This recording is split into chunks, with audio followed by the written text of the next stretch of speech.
Hi, this is Steve, and here are some more of my gaming vexes.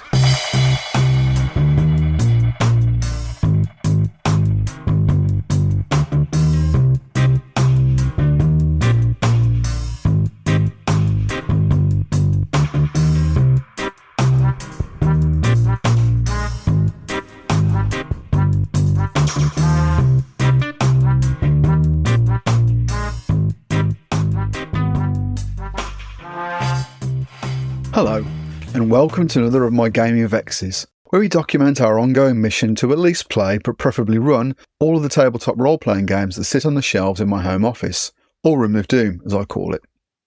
If you've been with us a while, you may remember our earlier foray into Star Trek Adventures back in episode 28, when we strapped ourselves into a Klingon bird of prey and discovered just how gloriously swinging momentum, threat, traits, extended tasks, and starship combat could be when you're charging around shouting about honour. Some of that is inevitably going to crop up again, because Star Trek Adventures 2e is still very much the same lineage of game, but think of this as the Mirror Universe version of that episode. A similarly competent crew, but with sharper rulebook, a few scars, some extra toys to play with, and snappy goatees. This time, we're not just talking about how the rules feel at the table, we're also stress testing them against an actual war. Star Trek Adventures, the Federation Klingon War Tactical Campaign, Medivhus's chunky wartime supplement that wraps the Discovery-era conflict in a layer of Admiral-level decision-making and then drops your crew into the fallout. It takes the sketchy on-screen references to the war and blows them out into a full campaign frame. New playable species, tactical and diplomatic options, mission briefs, scars, and a strategic map that lets you push little Federation and Klingon markers around before you beam back down to argue about values and whether anyone remembered to reroute power to the shields. In the previous episode, we tied ourselves in knots over whether threat felt a bit adversarial, how extended tasks melted our brains, and the sense that ship combat felt a bit stodgy, when all we really wanted to do was shout fire and see something explode. Those questions are still here, but 2e's cleaner layout, simplified subsystems and more upfront guidance mean the answers are not quite the same.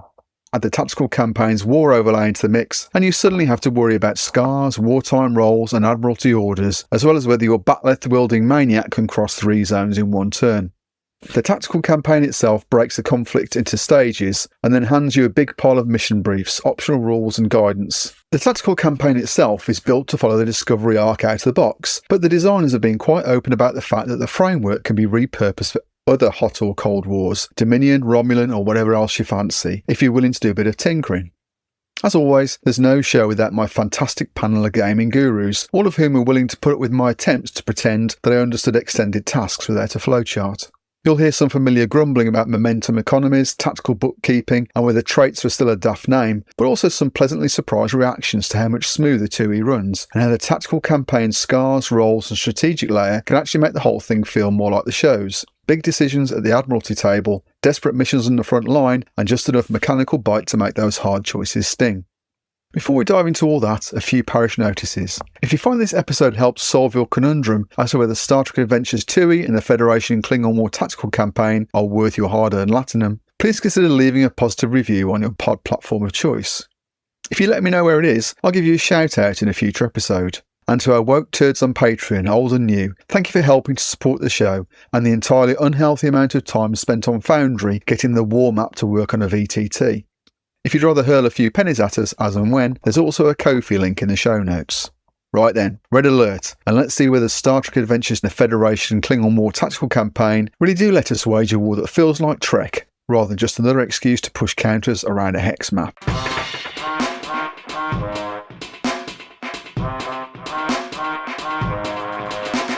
Alright, thanks very much everybody for putting some time aside to chat through our experience of playing Star Trek Adventures 2D20 2nd edition. So what I'm going to do, traditionally, go around the room, say who you are, socials if you want to, and the character you played in, or are playing, because we haven't quite finished yet, in our Federation Klingon War campaign. So I'm Mike68 on Blue Sky, and I'm playing Thalar, security officer, who's an Anar, similar to an Andorian, but blind and has slightly psychic abilities. Now the new first officer on the USS Ticonderoga. There you go. Mark Leby, what am I on Blue Sky? Something like that. Playing Chief Hidalgo, the chief engineer of the ship, and survivor of several previous ships which went wrong in unexplained circumstances. Nothing to do with Hidalgo at all. No. Absolutely not. I am of Dyson Men on Blue Sky. I played Ensign Lebert, Charlie Lebert, and is now Lieutenant Charlie Lebert, because she made a good character advancement roll in the otherwise impenetrable system, the character advancement. Yeah, we need to roll a claim for your character, or you need to roll for von Bismarck.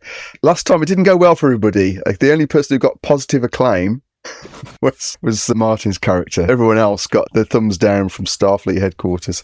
Hi, so I'm Matthew, and I'm a Sarko So on Blue Sky, and I'm playing Commander Peter von Bismarck, now acting Captain Peter von Bismarck, who is a human, originally science track specialist in Klingon culture and politics, but now command track militarist, Star Trek warmonger. I think it's the best way to explain him. Yeah.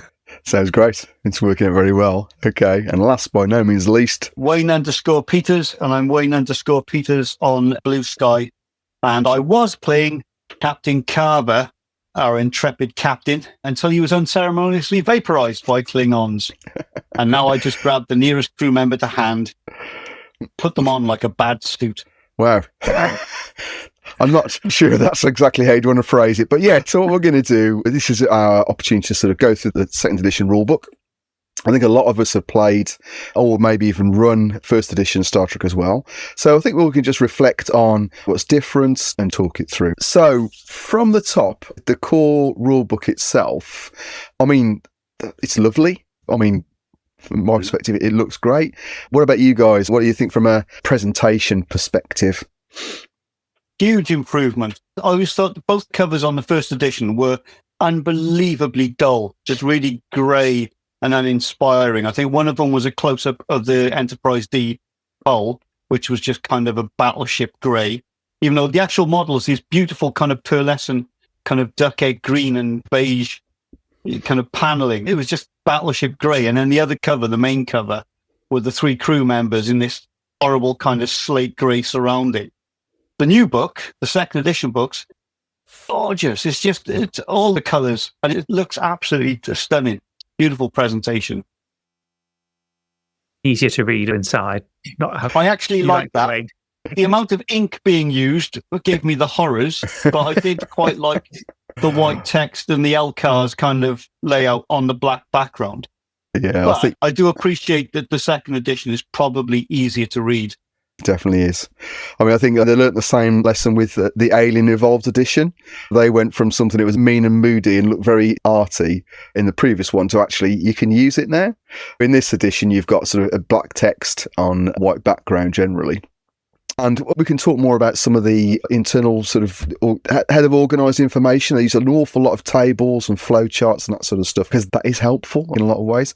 It has the standard modern role-playing game problem of needing to give you a nice big thick book for your money and you realise you get about 250 pages in before they actually start talking about rules or anything quite so tedious as that. But all the way through they're referring to rules. So they're going, when you do this, you go, what's that? Well, found out in 100 pages time if you're lucky. But that's just the nature of the beast. I had nothing to do with first edition at all. Okay. I came fresh to it as second edition. And the book is a beautiful thing. Like, aesthetically, it's really pleasing. It's clean. It really suits.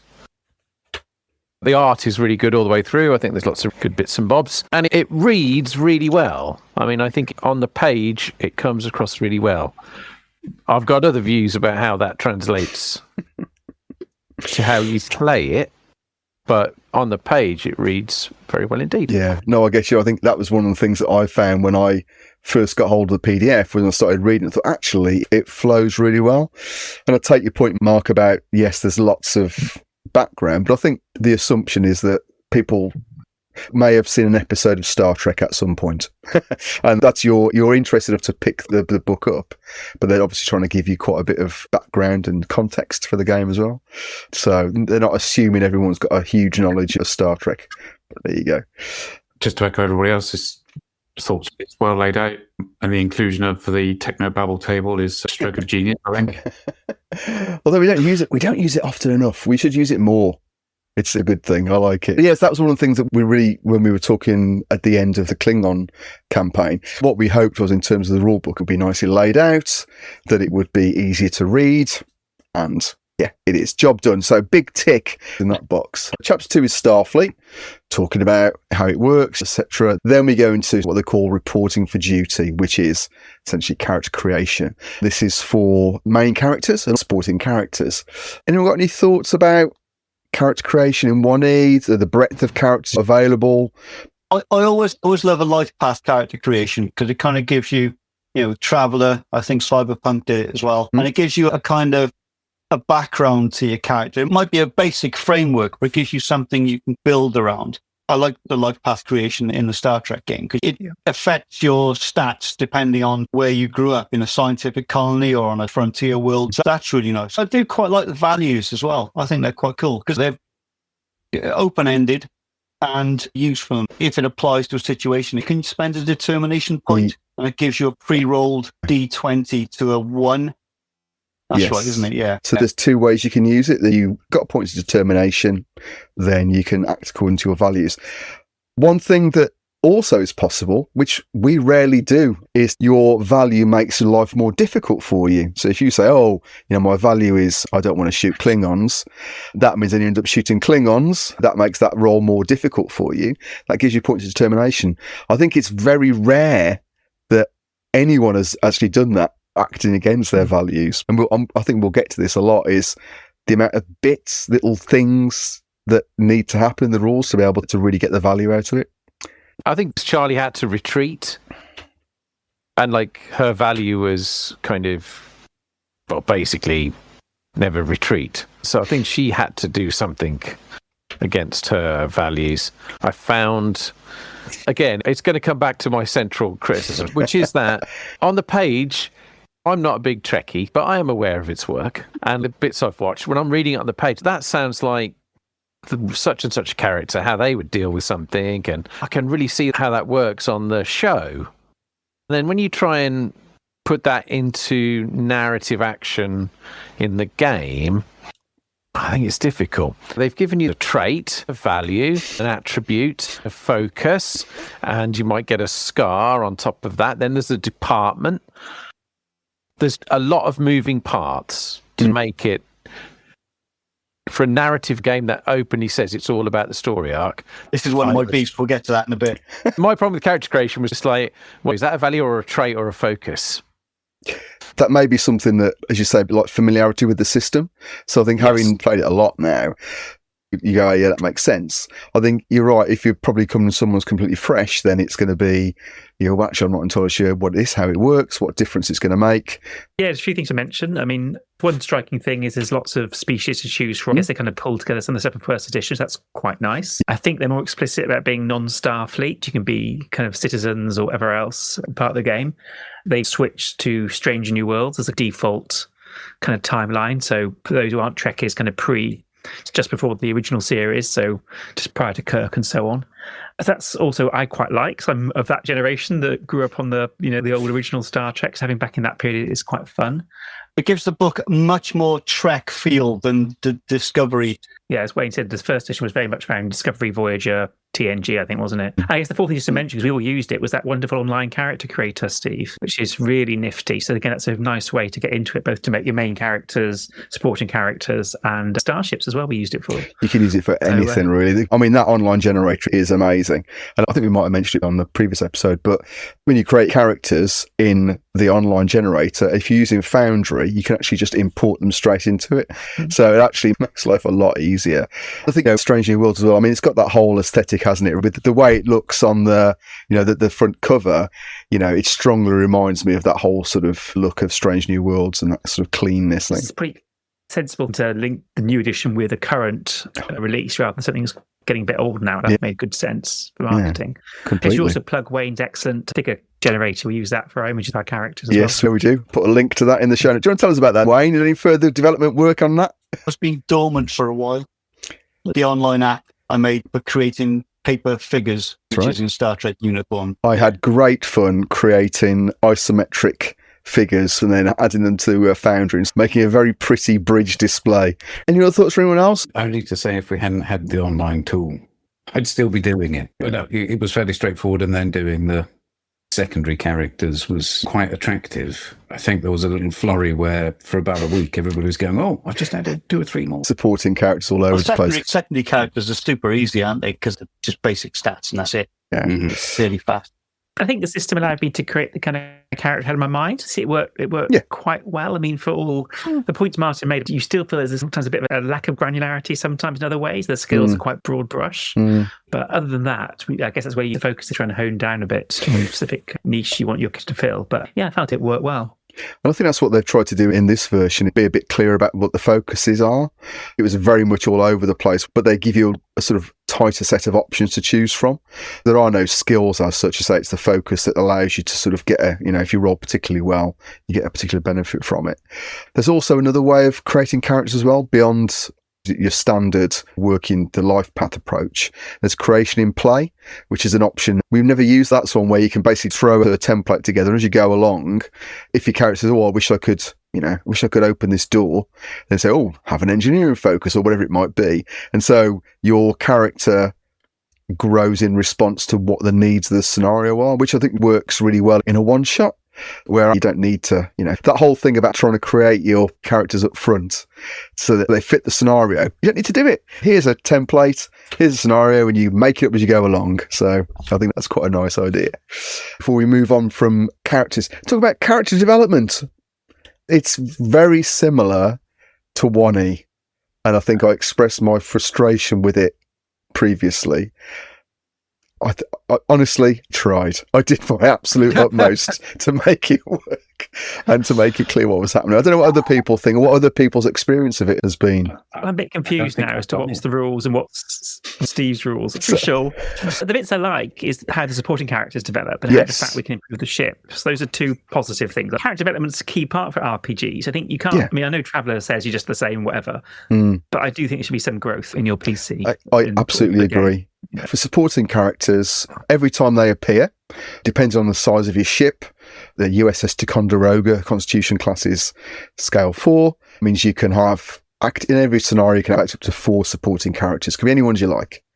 Every time they appear, after the first appearance, they can do something like gain another focus or get an extra point of skill or blah, blah, or whatever. That's fine. For main characters, I can see Martin shaking his head. Can anyone else explain it? Which bit of character development would you like me to try and explain, Steve? Milestones, log entries, reputation, character arcs, or awards, acclaim, reprimands? Which bit do you want? Because that's my problem with it, is there's just too much of it. There's a lot going on.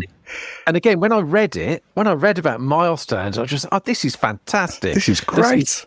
This is going to be brilliant. It's going to really translate the kind of character arcs you see in a Star Trek sequence of like 5 or 6 episodes of something like Voyager, where there'll be callbacks to a previous episode and definite character development. I thought this is going to be great. Reader, it was not great. So just too much going on. So what you've got then is, as I say, we've got a value, okay? And so you can either act with a value and get some bonus for determination, or you can act against it and get some determination back. Every scenario, if you use a value, then you can go up by 1 level. And the levels are log entry, milestones, character arcs. So if you go to a log entry with a value, then you can modify characters slightly. Then if you use it again in another scenario, you get to a milestone, you get a different level of character change, something more permanent. And the third time, you get something even better, and you can increase the stat or something. But then it goes back to the start. If you try and do the same value through the same process, it requires an additional log entry to get to that point. Oh, now you've explained it like that, Steve. That's what it is. That's how it works. So that's Martin. You haven't talked about acclaim. Okay, that's different. Okay, acclaim and reprimand. Okay, so at the end of every session, basically you can get roll for acclaim or reprimands, and then that's separate. That's about your advancement in the universe or otherwise in the case of this crew because they keep getting reprimanded. So I've got views on that as well, but it doesn't matter. So I suppose my question is, has anyone used the character advancement in their campaigns and it's worked? I've avoided doing the character advancement of my character in this game because it was too confusing. Just leave him as it is. It was fine. I've only run one shot, so I haven't really needed it. It's irrelevant. So, thankfully. Matt? Yeah, It does all seem unnecessarily painfully complicated, though. Go on, Mike. Did they? I can't remember if it was in first edition, but I never really did character advancement in that. Anyway, I think that they tried to expand on it on the second edition, where you can progress quite a bit. You're all supposed to be top of your class anyway, or whatever. So I don't think there's much room to progress.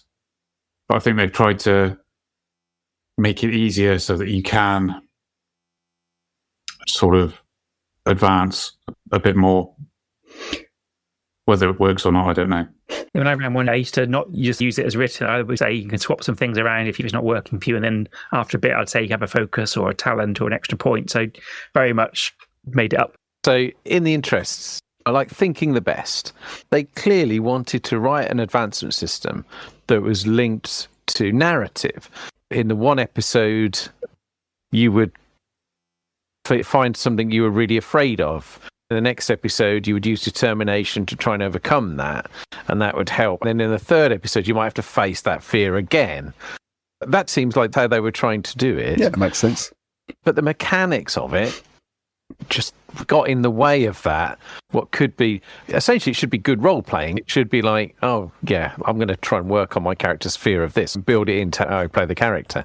And they're trying to make you do that through your character, the character art that they're creating by their logs and whatever else it was. So I think there's a noble aim there. Right?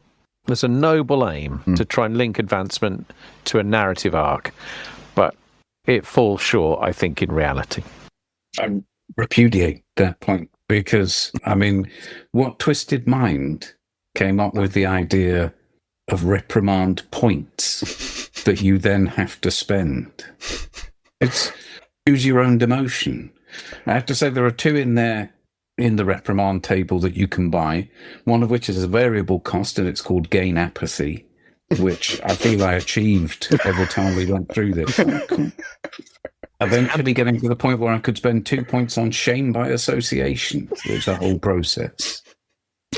Perfect. Reprimand points, come on. Who in their right mind? I mean, do you know what? I'm not saying that I wrote in and requested it, but it certainly improves my night. What have you spent your reprimand points on? You got to spend them. What happens if I don't spend them? You'll get a reprimand. Well, just by Marty's point, the problem I have with 2D20 is it desperately wants to be a narrative game, and it's just not. I like the system a lot, the actual core, 2D20 with the momentum and all this kind of thing. But early on as well, things like the first edition of Star Trek, one of my favorite versions of 2D20 so far has been Conan. But with each new sort of iteration, it seems to be trying to be more, just basically be fate. It's trying to be fate.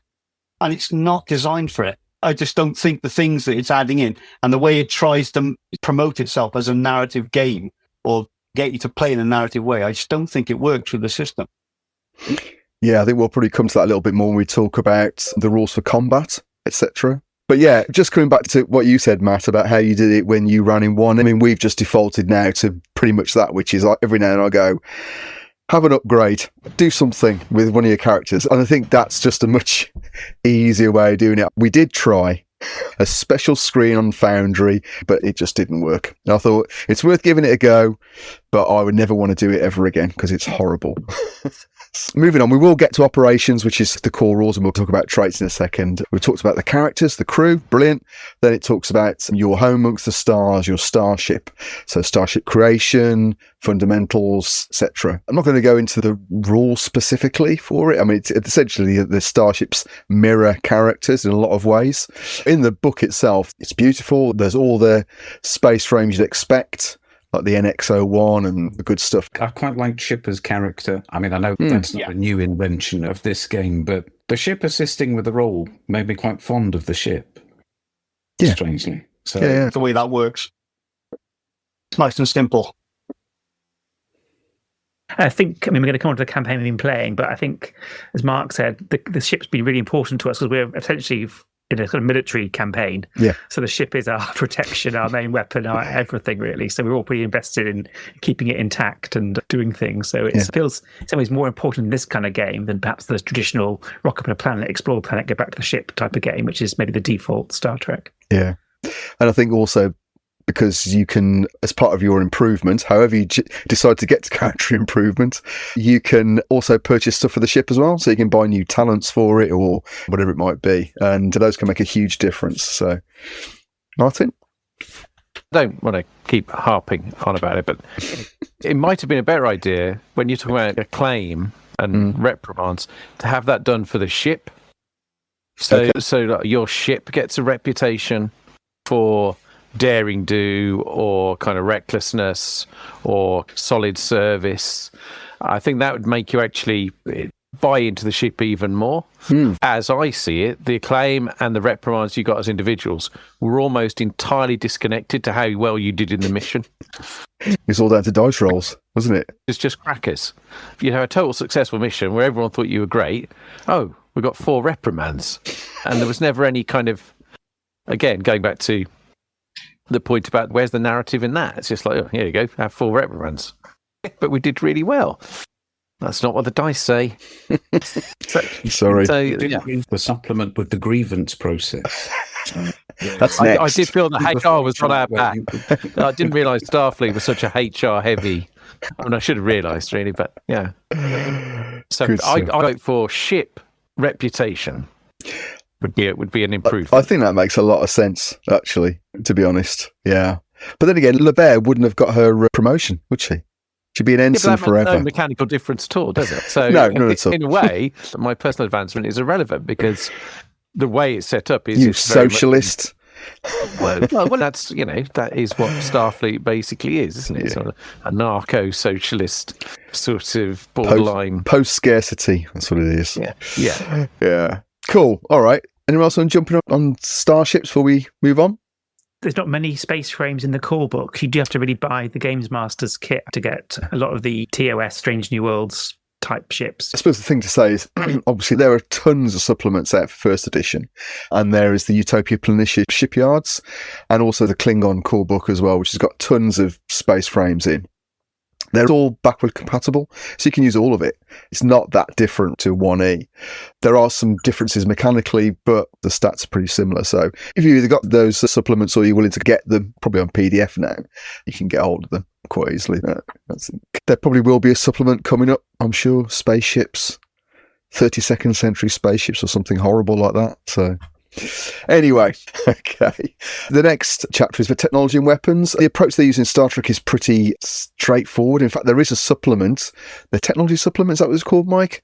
Something like that. Yeah, and just for useful context, the technical manual has got no numbers in it at all. It's got no stats for equipment. It doesn't actually give you any crunch, which is, as a narrative game, that makes sense. Okay, that's all right. iCorder doesn't give you like a +1 to something. It's more a case of if you didn't have your tricorder, you'd be at a disadvantage. It helps you do the job you're doing. And I like with phases as well that you're not tracking shots, as it were, and it doesn't do. I know in older games you would get the setting so you could turn up the power on it and get extra damage. They keep all that very simple. I appreciate that. With equipment, it's almost as if you could say equipment acts as a trait. It makes something easier or more difficult if you haven't got it, or it enables you to do something that you couldn't do if you didn't. So you wouldn't be able to do a scan if you hadn't got a tricorder, could you? It acts like a trait.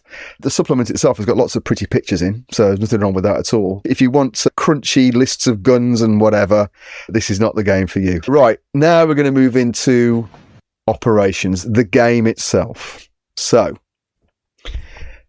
it's a 2d20 system. And we know roll low is where it's at. Any thoughts about the general system, how it works? I think we missed challenge dice as players. I think we had that kind of general vibe. Okay. We like the extra random. So as you're saying, in 2 they took out the challenge dice. And I think we might have had a discussion when I was talking about Savage Worlds. There's a damage system which made Martin's head melt even more than usual. Moment of madness. But so what they did in 2E is they've changed physical damage to flat damage. That means you can predict how many shots you can take, whereas the challenge dice, they can do horrific amounts of damage or nothing at all. I quite like that sort of that swinginess, that bit of variability. Really, it means that characters are a little bit less likely to stick their head round a door and take a shot unnecessarily. They claim it was to simplify it. It does simplify it, but I'd imagine they just weren't selling enough challenge dice to warrant making them. I think it does simplify it, and people are quite happy with removing the challenge dice. Although I will say the Foundry system that we're using allows you to add in challenge dice if you want to into 2E. So there must be an appetite out there somewhere that people are. I mean, obviously we've done it, so I'm sure we're not the only player group that have done that. Obviously, I never played First E, 1E. This was my first ever experience of 2D20. So yeah, I know. Perspective. It took me a while to get my head around it. By the time I did, you decided to move to Savage Worlds. Only one session. Learning was lost. Tears in the rain. But I found it, once I got my head around it, I thought it was fine. I don't mind the fixed damage, because I think like part of Star Trek is no one ever dies. So you don't want somebody to suddenly take 20 damage. You know, you were captain to get vaporized, would you? That was your choice. But anyway, I don't know. The system, as far as I could see, kind of worked reasonably well. I thought by the time you'd hung all your traits and bonuses and you decided which department and which attribute to use, total failure was relatively rare. The complication was mostly the thing that really screwed us up. Yeah. Was the rolling a 20. Usually you were pretty comfortable. So one of the things we talked about back when we were reflecting on the Klingon game, so we're looking at 1E, we talked about momentum and threat, and basically it makes the game feel a little bit adversarial. And one of the things we thought about, which I completely failed to do, was to actually keep the threat track private. Now, the Foundry system doesn't allow you to do that, so you can't hide it on there at all. I mean, there's obviously methods I could have used to do that. Over to you guys, really, and especially from your side, Martin, as somebody who's never played 2D20 before, did you feel like threats makes things adversarial, or, you know, momentum, how that works? Inevitably, because at some point, the games master will use the threat in a way that is going to be detrimental to the players. How you do that in a way that isn't adversarial is beyond me. I'm sure there's ways, but then it would lose its point, really. I mean, it reminds me of Darkness points in Coriolis, in that you kind of forget you've got them until there's a really obvious way to use them. That usually is really obvious because it's going to be bad for the players. So, I don't know, that's in my experience of running Coriolis, I'm terrible at forgetting that I've got these threat point equivalents to use. I think you're very good, Steve. You did use them quite a lot. Them. But you never use them in such a way that it completely screwed us over. It's like you always use them in a way which is kind of detrimental but not fatal. That would be really unfair. You're all dead. Spend 6 threat. I feel you got to look as though the GM's got 8 threat, and he's like, this is going to turn into a nightmare. But it really does. It's not, you know, it's not that in itself, I think, makes it feel less kind of adversarial. You don't sort of mind so much the GM having all this threat. It does complicate things. It makes things a little bit more difficult, but I don't feel we've ever been way out of our depth. I think they have always managed to make each different 2D20 system feel like a different game. So Conan doesn't feel like John Carter. There's a difference between the two. I can tell when I'm playing. I was a little bit worried. I didn't really think Star Trek and 2D20 were natural bedfellows, but it still sort of worked. So yeah, it perhaps shouldn't have done, but it did. I think it is generally on the generous side because you do get lots of opportunity for assists.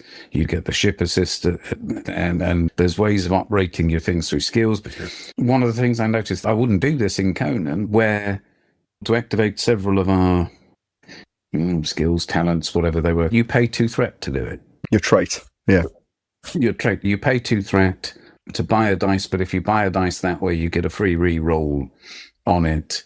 Now, in Conan, we just wouldn't do that because we just go, or any of the many 2D20 games I've played with you where you get delight every time the threat pot builds up. There should be limits on the GM's threat. Anyways, but I never felt that was going to come back and haunt us.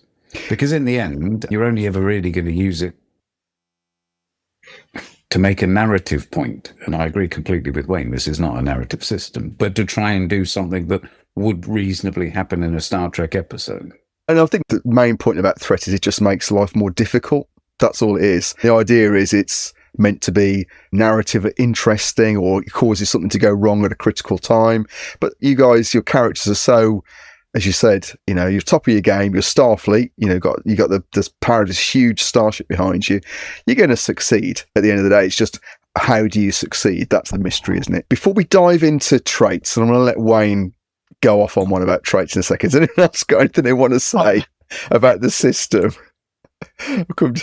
I mean, with Mark, I'm a fan of Maleficent's games, actually. The 2D20, I've had a lot of fun with Conan, Star Trek 1E, Arcton Cthulhu, bit of Fallout, and what else we tried? John Carter. Generally, it's pretty strong, and I quite like the fact there is, my aging brain, there's some kind of core mechanics I can translate across, despite some clear differences. It feels nice to switch between them. I'm prepping for Arcton Cthulhu at the moment. It feels quite close to Star Trek 1E, so it's less for me to learn. Yeah. One I did struggle a bit with, if I'm honest, was Dune. It was a little bit more abstracted, and that's a little bit much for me to get my head around. But the other ones I've played, I've really enjoyed. So I think a lot of people have struggled with Dune because the fact they're selling off for like peanuts in the Black Friday sale at the moment. But no, I get you. Dune is one I need to get around to. I keep being influenced by Dave Patterson's trenchant views on Dune D20 overall. Okay, so we talked a little bit about the system. Great. Let's talk about traits. Wayne, put the case for... Well, I assume this is the case against traits. I know I ranted about traits on that Discord forum. I'm not going to go on about it now because I've kind of made my peace. Go on. No, mate, now's the time. Well, the problem... Right, okay, when I first heard they were putting traits in 2D20, I thought, terrific, because they're basically aspects from Fate. And I love Fate. I think aspects are one of the best creations in role-playing history to date. They're genius. Bold statement. But Fate is designed from the ground up to work with them. The Fate system is built around aspects.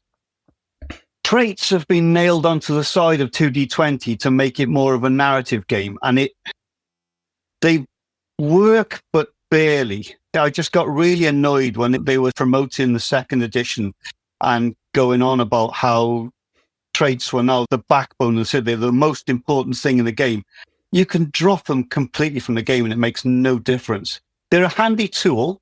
We've used them. They do work. But I think my biggest issue with them now is they need to be explained better, because the rules for using them in the book, well, they're practically non-existent and they don't make any sense. They explain what they are in about 3 separate sections, but the only rules for using them is under the table that mentions momentum spends. It basically says, in order to create, alter, or remove a trait, it's either a difficulty 2 task or you spend 2 momentum.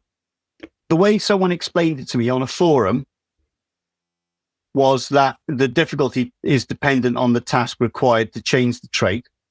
That's not what it says in the rule book. Does that make sense? The momentum spend is more a case of once you've succeeded at a task, for example, you've acquired the phase of Cardassian and hit them, you could then spend 2 momentum to give that Cardassian the trait Wounded Arm.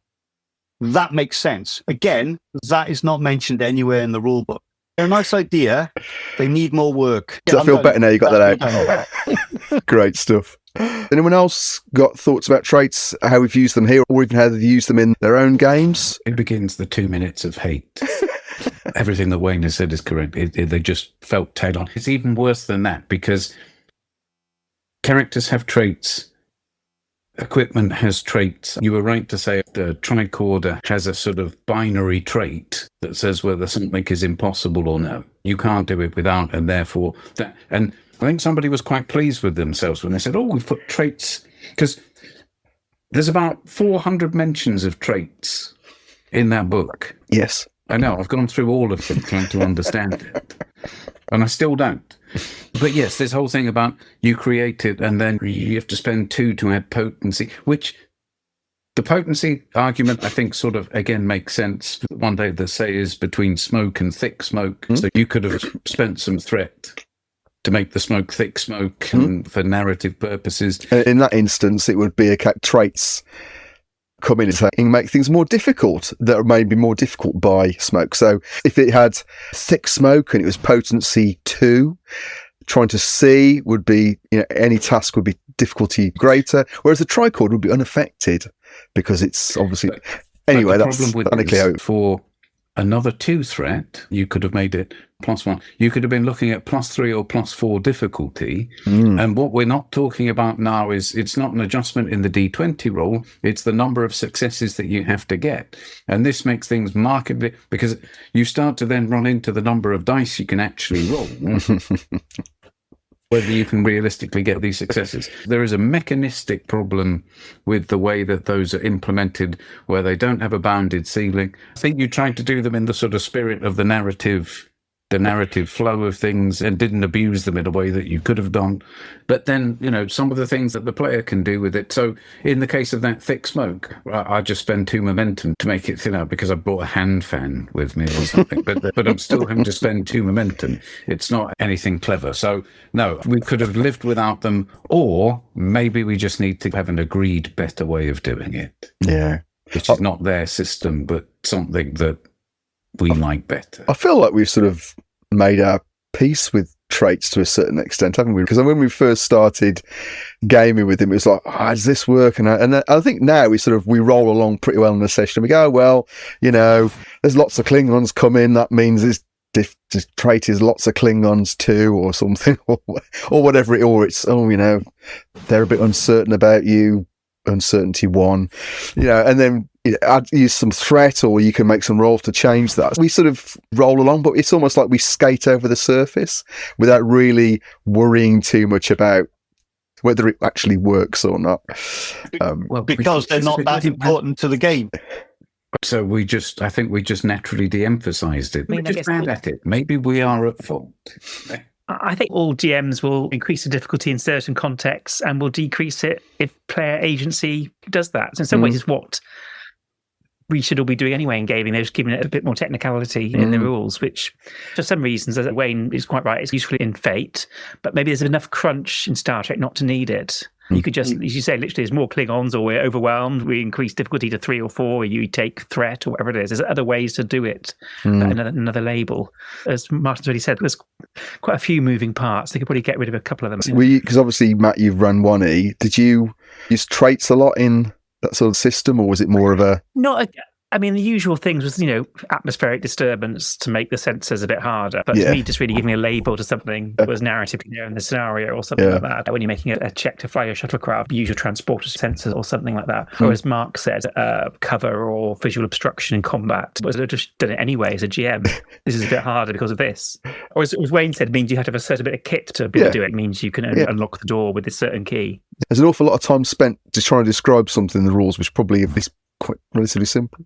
I think it's just like you said, we all got used to it. I think we're using it in a narrative way, so I don't have an issue with it as much as I used to. I think we've just given up worrying about it. I think I'd agree with Mike, really. I think it made sense. I like the idea as a concept. There's a certain scene and it's going to give you +2, but I think it should be for something bigger than just like, smoke. I think traits need a bit more of a dramatic, like lots of Klingons, or like temple is collapsing. I think those make sense to me, whereas it's quite dark. I'm sure there's better mechanical ways of dealing with that. I agree with Mark that the idea that an arithmetic increase in a difficulty by a trait is almost like an exponential increase in difficulty, because it's about the number of dice, not the target number. And I think that's just crackers, because you only have to spend 1.1 and all of a sudden I've got an extra success, which is an order of magnitude more difficult than just a -1 penalty. the most successes you can roll, if you've got 5 dice, that's the most you could roll, assuming you rolled maximum on everything. If a GM was going to be cruel and to sort of go on... Can you afford 5 dice? No, probably not. I mean, that's basically... Because is that then not all 6. of your 6 momentum in the pot? Yeah. Also, to get you, which I think is, it's never a bad thing. 3. And then theoretically you can 6 because you can get an assist. Anyone from the ship as well. The assist can always go on top of that as well. One thing on defensive traits, as I was thinking back to ways and ideal aspects, is they're kind of publicly there in the sense that any player or any NPC can access them. In some ways, that's a little bit handy on the GM rather than making individual difficult decisions. It's just something in the game world people can latch onto, or can't remember the term is in Fate, activate, or is activate an aspect? Yeah. I've never actually played or run Fate. I've got it, but so I need to have a look at it at some point. Maybe I'll run the next session of Star Trek using Fate. What the hell? Fate Accelerated. Fate Accelerated is where it's at. Is that the way to go? All right. I'll have a look at it. I'll maybe read it over Christmas. So we talked about operations. Let's talk about the real crunch of the rules now. Obviously, we've talked about traits and the core parts of the rules. And then you've got, in conflict, you have social conflict, personal conflict, and starship conflict. The social conflict rules, has anyone read them? I don't think we've ever used them because... frankly, they don't make sense to me. Let's leave it at, it's basically role-playing. It's over-specified in terms of the rules. As could be the same for personal combat. So when we first started playing this way back in March, we started playing. So we'd come from a Klingon-focused game, which, inevitably lots of combat in that. Okay, because that's, physical, charging in there with your bat'leth, with your tag, stabbing your opposition, having a great time. Okay, so, and we actually played quite a lot of battle map focused combats, didn't we? So, I don't know, what do you guys think of the personal combat rules in Star Trek? I mean, first of all, do you think they work? And second of all, do you think they fit with Star Trek, really? I've played more fun systems when it comes to combat. The focus in Star Trek is not combat, but we're playing a war campaign, so we have had a disproportionately large number of phaser fights and starship battles. So whether it's because of that, it just, it's designed for the occasional exchange of phaser fire, and that's it. And it's not intended for repeated use through various scenarios. I don't know. I'm just coming back in to agree with Wayne again. The problem for me is that essentially because we are at war, it's the same enemy, and then you've got the issue with Klingons are always one tougher, disruptors are always one stronger, and they don't suffer from escalation. They get no penalty from shooting to kill, and so they have a sort of intrinsic advantage in that, and I don't know what is in the rules in terms of sort of mooks versus characters, but I think when we first started playing it, there was a distinct difference to that, and that felt quite tricky with whatever the Klingon equivalent of a red shirt is, falling warrior. Well, sort of a warrior. But yeah, so we were sort of mowing those down quite happily, and then you get somebody that got an actual name, and then it became a lot more serious. Didn't Steve send his Klingons for extra training to make it a bit harder as well? I did. They were rubbish. The most unthreatening Klingons going. So in 1E, each character or even supporting or adversary would have a stress track, so like hit points basically. In 2E though, so that essentially mooks, they get only one shot, they don't have a stress track at all, which is fine. So that's how it works. Combat is zone based, so you move around, take cover, and various other bits and pieces. Also, one of the things that you mentioned, Mark, is that you're supposed to spend a point of threat. If you're making a lethal attack, you spend a point of threat. Or rather, if you guys, Starfleet, are making lethal attacks, add to threat, I'm supposed to spend threat, or if I'm using the adversaries. In the end, I just stopped doing it. I said, let's just not bother spending threat. You're in a war, number one. And also, number two, I would get to the point where I got no threat. So therefore, my Klingons would be standing around with their bat'leths going, well, I can hit them with the side of it, but I can't actually hit them with the pointy end because I've got no threat to spend. And I just thought, that's ridiculous. So I just got rid of that completely. I think you're right, Wayne, in as much as because we're playing a war campaign, if you're doing a standard exploration thing, combat should be every now and then, in which case probably you're willing to invest a good hour and a half in a sort of a bit of a skirmish type setup. Whereas if you're doing it quite regularly, it becomes wearing. Again, because the characters are very resilient, it's more about how long is it going to take me to work through this group of aliens or whatever it is before I get out the other side and are successful. So it feels like a bit of a diversion. You mentioned zones. There's something I will say that I do like. Again, it's from Fate, but then Fate may have got it from somewhere else. I love the zone combat. I like the way it's abstracted into different ambiguous regions, and you can basically shoot anything. There's no fixed ranges and damage for ranges for the weapons. It's all very simplified. One of the things I actually love is the zone-based combat. That works for me a lot. That was the same in 1E, actually. Savage World uses a measurement thing, but most Free League games use zones as well. So it's I think it's just a way, people measuring things, less of an issue now. Anyone else thoughts about personal combat? Was it fun? Was it exciting? Were you on the edge of your seat?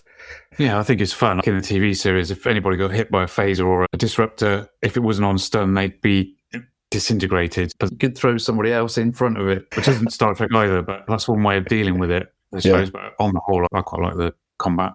Yeah.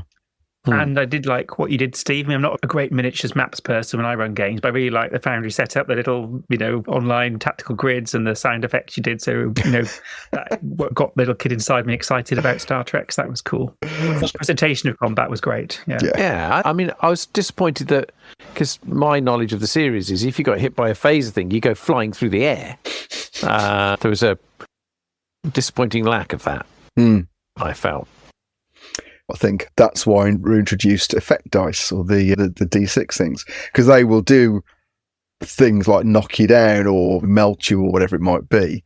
With flat damage, you can get shot a few times. It's more about the way they explain it is like, you haven't really been hit. This has been your, it's only when you run out of stress, that's the point when you get hit by a near miss or something by a disintegrator, because you can't be a little bit shot with a disintegrator, can you? I mean, the clues in the name, I've disintegrated my foot off or whatever.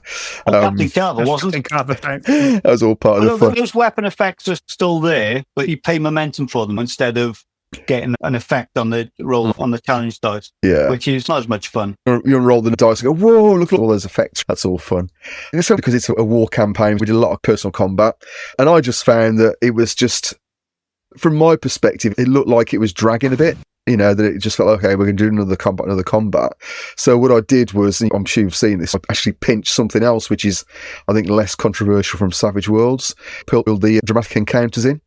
If you remember when you were trying to infiltrate the Terran Empire ship, when you were trying to find your way, and you had to make rolls against a certain threshold. If you'd have rolled, I think a couple of you rolled less than the threshold, didn't get enough successes, and therefore took some damage on the way in. So really, it was more about single roll combat rather than trying to actually play it through round by round, because it's more about what condition are you in after the fight rather than the fight itself in a lot of cases. I don't think you're meant to fight to a standstill. The idea with Star Trek is you take a couple of shots at each other and then it just turns into a social conflict where you shelter each other from behind your storage crates, and you resolve it that way rather than last man standing. Difficult when you're up against the Klingons in the Klingon War, though, isn't it? Because they are literally out to kill everybody. Captain Picard always does it. He wasn't in the Klingon Federation War, though, was he? If only he were, it would all been so different. Cool. Okay. All right. Any further thoughts about personal conflict on that one? I think, I mean, it's just an example of it's because there's a lot of rules there, really. And again, it's really nicely laid out in as much as you've got those flow charts that take you through it. So I think it is relatively easy to understand. But again, as we say, Star Trek is not about combat. I think where it was most effective was that scene we did where there's another thing we've got to do while combat is going on, when we had to rescue those guys from the planet in the middle of a firefight. That's when it got interesting, because there was jeopardy about, well, will you get them all away? So there was kind of an added element that made it more interesting than kind of, it's my turn to stand up and fire the phaser. So I think you're right. We were boxed in by the setting. It's a war. So it's an atypical Star Trek. There hasn't been, as far as I'm aware, like I say, I'm not King Trekkie by any imagination. But I don't know if there's ever been a series that it's just all about war. Deep Space Nine is pretty war-y, I think it's fair to say. Well, but that's about diplomacy, isn't it? That's like Babylon 5. The war goes on in the background. In the last season, it's all going on anyway. Hey, well, I haven't watched the last season of Babylon 5. You may cast me out of this call if you wish. But yeah, so I think it's an atypical setting for the rules to actually operate in. I think if it was incredibly narrative, that fits perfectly. I think there's an awful lot of pages here filled with lots of rules to achieve a sort of a storytelling game. That's why we didn't use the social combat rules, because hard to get Johnny Klingon to try and get him in the crushing grasp of your logic, because he'll just kind of the social combat rules, as I say, are just, well, you can read them. Yes, and you can fight back with evidence against somebody's persuasion. Yeah, exciting. It's trying. Let's finish off. So, Starship combat. Okay, so when we played 1E with the Klingons, it was really slow. It's not because of the players are absolutely on it, but it was an awful lot to keep your head into. Things like damage of the ship and using power to power different parts of the weapons or whatever it might be. It's quite slow, wasn't it, Mike? I think in terms of how that worked. Just some reflections on that. I think this is actually a lot better than 1E. It's a lot more streamlined. Those of you who played 1E versus 2E, you can express your thoughts as well. But what did it feel like to be a crew in combat?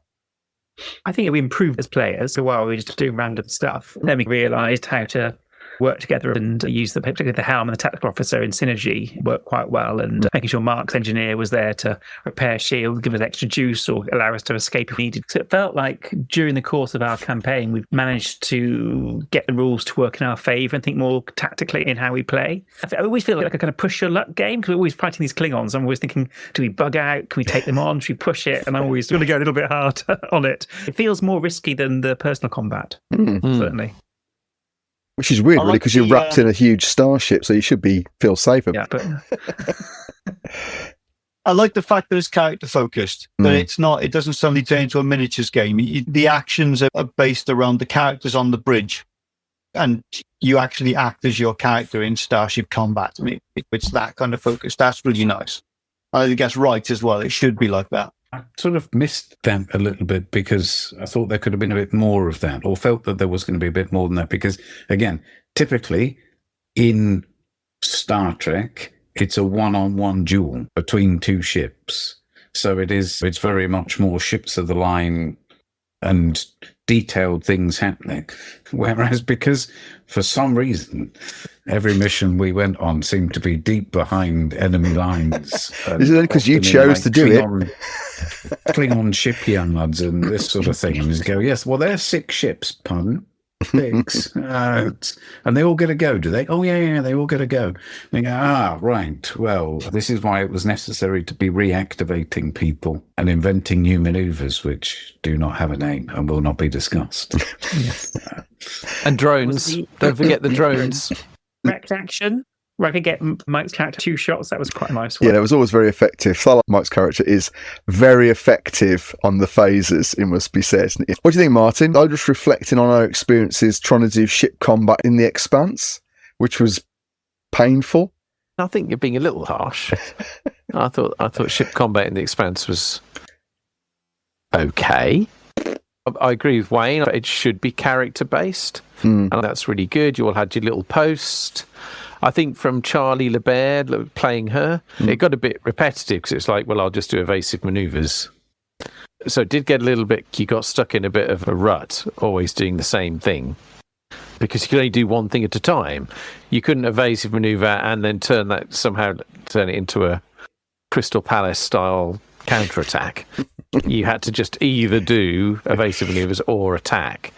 I quite enjoyed it. I was surprised at how little damage we did And it was this whole thing where, oh, we've hit them. Well, now you've got to spend a bunch of momentum to get past and damage a component to make your hit actually worthwhile.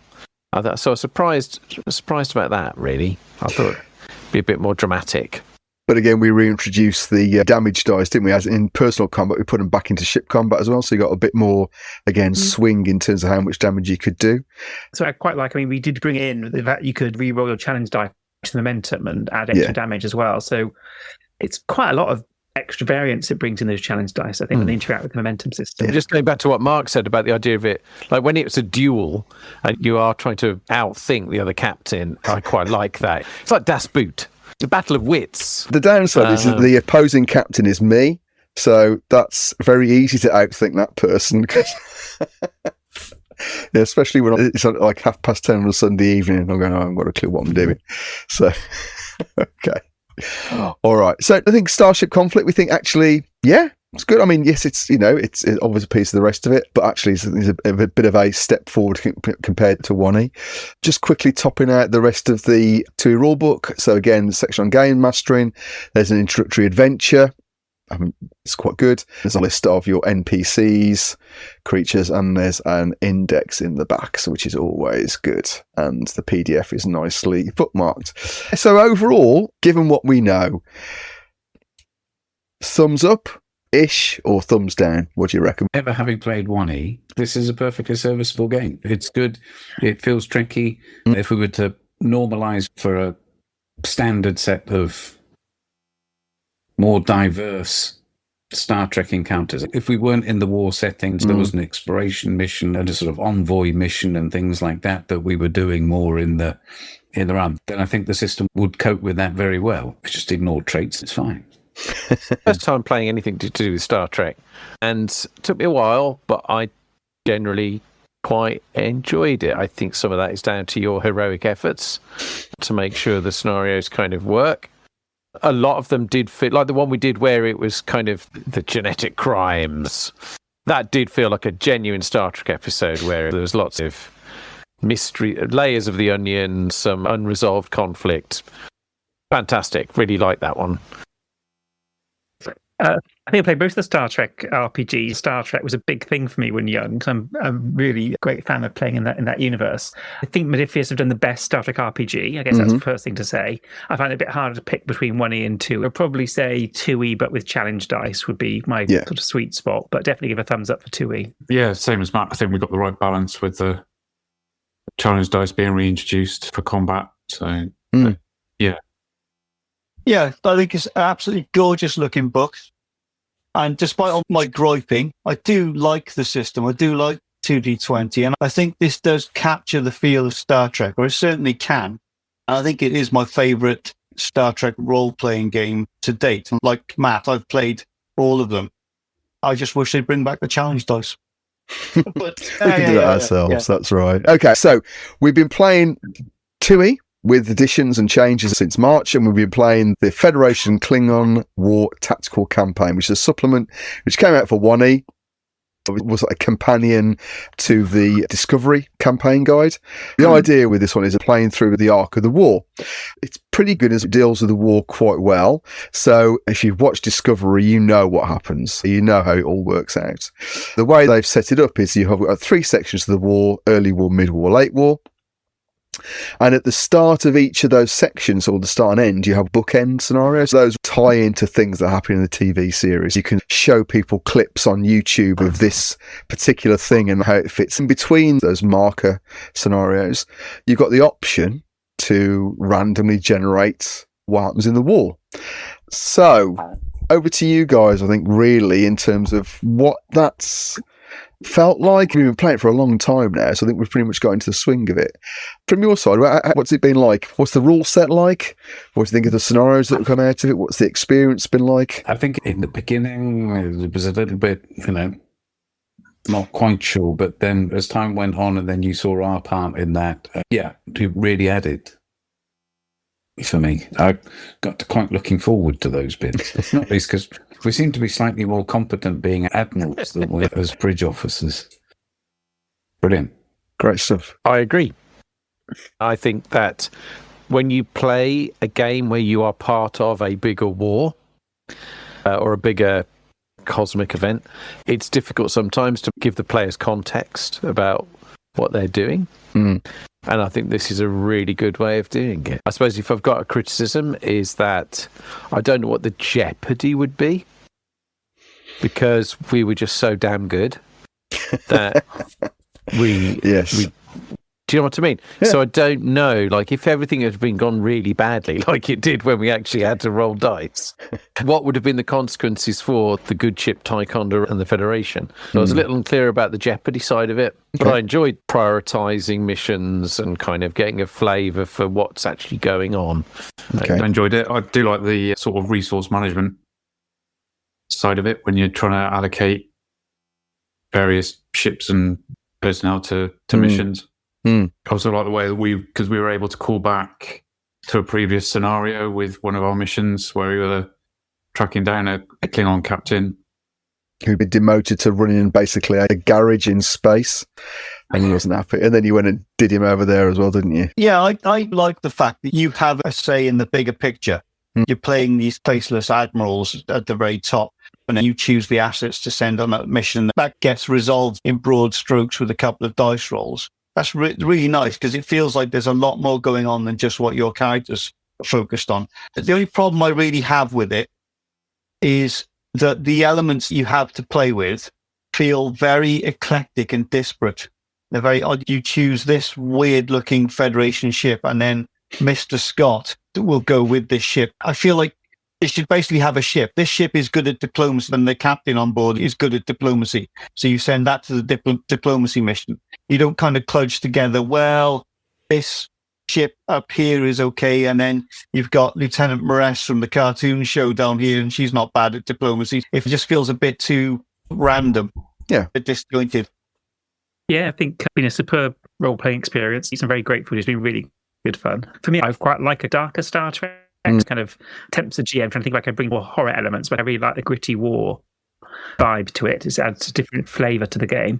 So I've really enjoyed that. It's taken a bit of a while to get my head around the strategic view. Some of that's probably been me trying to play on the MacBook Air, so I've not got a massive screen to scroll around to find what we're talking about. But now we've got it. I think it's really nice. We can choose the mission we want to take on, and that can either be because it sounds exciting or because it seems important or urgent.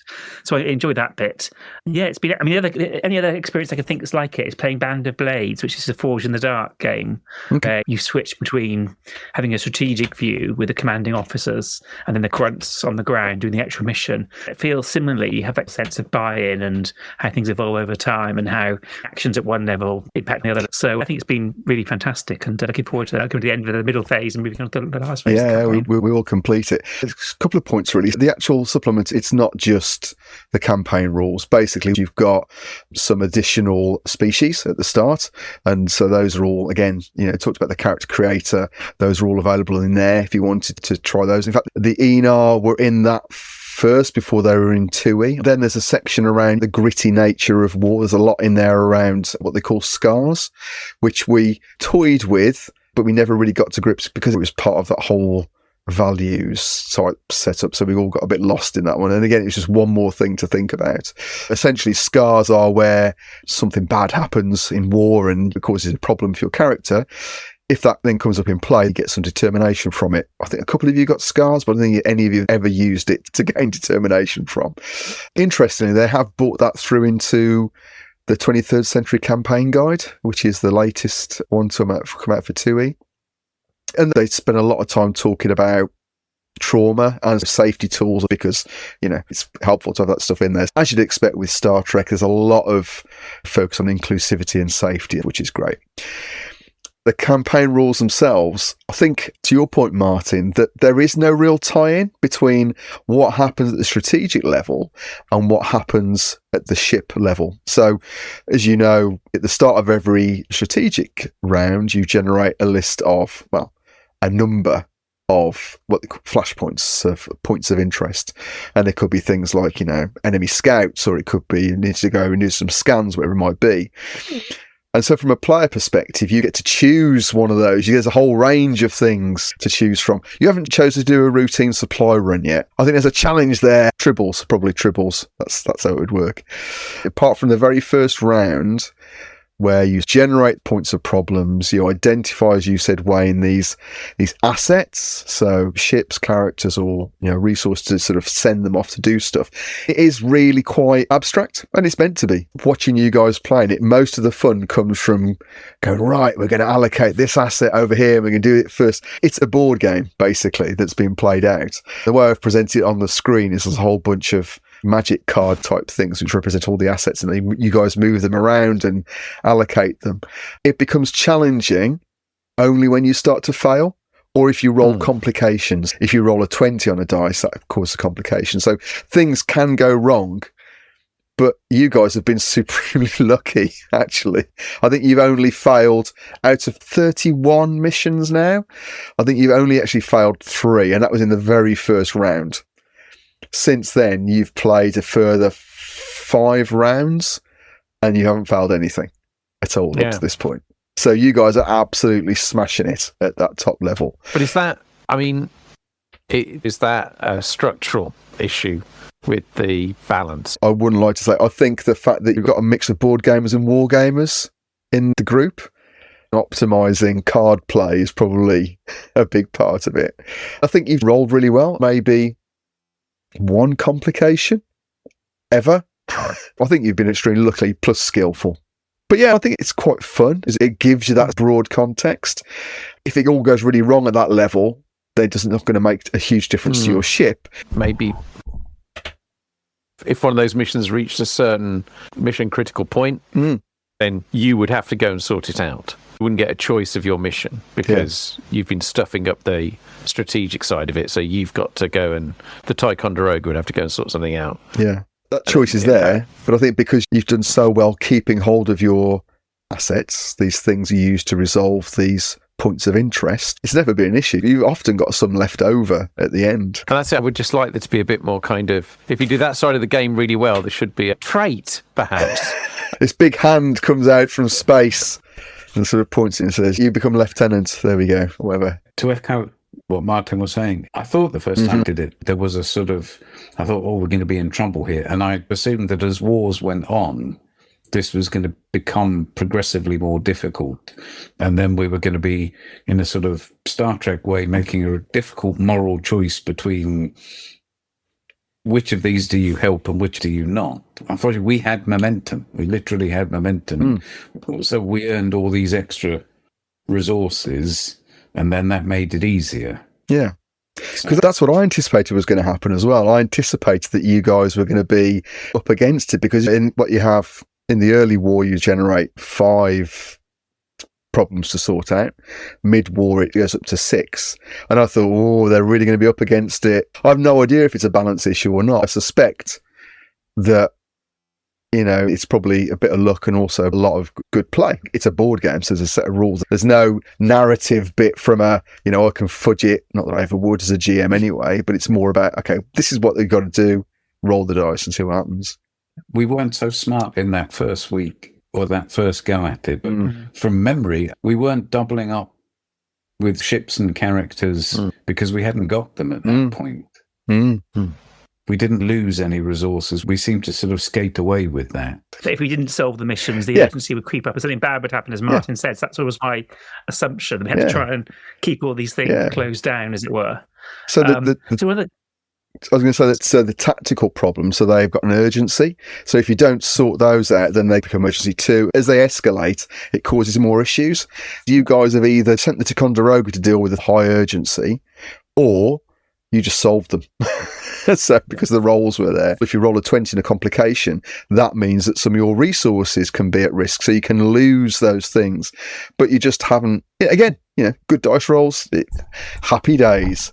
But I think the fact that it's engaging and interesting, even when you are smashing it, is good. I think maybe just to go back to something you said earlier, is that one of the things you might gain from that is like reputation for your ship. So if we kept choosing missions that went correctly, the Ticonderoga would get a reputation for being, who you're going to call? Naroga. All right, we always get shit done. I think. You get sent after all the really urgent, dangerous missions. We did feel like the more successful you were as a military group, the less good it was for reputation. So the Federation values a kind of pacifism and utopianism baked into the mechanics. So in this kind of gritty campaign, it kind of worked against you slightly. The whole acclaim reprimand thing is just nonsense. Because Acclaim is from the core book, and the core book is more the sort of the straight Star Trek experience. And actually using lethal force is always a negative, but you're in a war. So it's going to come up more often. But then we still have to roll against the, it's like, what's it, isn't it? So let's not be beastly to the Klingons. You'll be friends eventually. Okay, all right. So I think, I certainly have enjoyed it. It's been good fun. From the GM side, there's a lot, not just from a Foundry perspective, setting stuff up, but I think if you're doing it in person, it's quite crunchy. There's a lot to record, having it laid out like a map with icons showing where things are and where the cards are. I think it'd be much more difficult to do in an in-person game. It probably works better on Foundry. There's an awful lot of rules. I think it would be improved if it linked into the crew's actual play sessions in some way. But yeah, that's not currently. But again, when I run it again all the way through to the Dominion War, add it in then. Any final thoughts on the campaign before we wrap up? I've enjoyed it. I appreciate the amount of work you've put into it, Steve. Even the title screens with the episode titles. Yeah. Phenomenal. Just to say, everything was perfect. You have put so much effort into it, and it's been really good fun. If you could have just left out all the Discovery stuff, no, I like to bring that in. And when they bring a 32nd century campaign guide, you'll be playing that as well, Mark. Okay. I'm sorry, I'm away that day. All those days. You've got a note from your mum. Just like to say, may the force be with you. Go out and buy yourself a Star War. All right. Thanks very much, guys, for recording. I'll see you. In fact, we're playing next week. And at that point, I will be flying to Cork. To the international jet set life, isn't it? You've got a supply run. Multiple. He's escorting diplomats to Cork. You do know that somewhere in the hierarchy of Mark's work, somebody's laying a card with Mark's face on going, we'll send Mark on the supply run. He's very good. He's got 14-4 in supply. What ship should we send with him? Oh, that won't matter. He'll sort it by himself. All right, on that note, thanks a lot, everybody.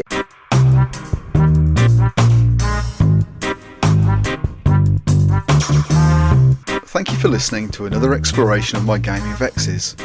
If you've got any thoughts you'd like to add to what you've heard here, or a gaming vex of your own you'd like to offer up for discussion, you can get in touch with me on Blue Sky via orlanth.bsky.social or via Discord at orlanth.vex. Until next time, may all of your games be free of vexatiousness and be excellent to each other always.